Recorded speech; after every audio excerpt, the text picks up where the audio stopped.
Hi guys, welcome to இன்றைக்கி ஒரு புது வீடியோ. இன்றைக்கி மோமோஸ் தான் செய்ய போகிறோம். மைதா எடுத்துக்கோங்க, கூட சால்ட்டு தேவையான அளவு போட்டு தண்ணி கரெக்டாக ஊற்றி மிக்ஸ் பண்ணி எடுத்துக்கோங்க. கூட ஒரு ஸ்பூன் எண்ணெய் ஊற்றி நல்லா மாவை ஊற வச்சுடுங்க. அடுத்து carrot, cabbage, onion, mushroom, chilli இது எல்லாத்தையும் லைட்டாக ஃப்ரை பண்ணி எடுத்துக்கோங்க.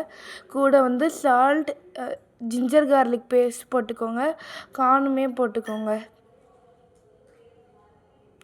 அடுத்து சட்னி ரெடி பண்ணுறதுக்கு டொமேட்டோ அண்ட் சில்லியை பாயில் பண்ணி எடுத்துக்கோங்க. டொமேட்டோவோட ஸ்கின் பீல் பண்ணிவிடுங்க. கூட கார்லிக் போட்டு நல்லா அரைச்சி எடுத்துருங்க. சால்ட்டும் கொஞ்சம் போட்டுக்கோங்க. அடுத்து மாவு நல்லா மிக்ஸ் பண்ணி அதை மோமோஸ் ஷேப்புக்கு கட் பண்ணிக்கலாம். உள்ளே ஸ்டஃபிங் வச்சு நம்ம ஃபோல்ட் பண்ணி எடுத்துக்கலாம். ஃபோல்ட் நல்லா பார்த்து பண்ணுங்கள். உள்ளே ஸ்டீம் பண்ணி எடுத்துக்கலாம் மோமோஸை 1/2 hour. அடுத்து இதை சர்வ் பண்ணிங்கன்னா அவ்வளோதான். சப்ஸ்கிரைப் பண்ணுங்கள்.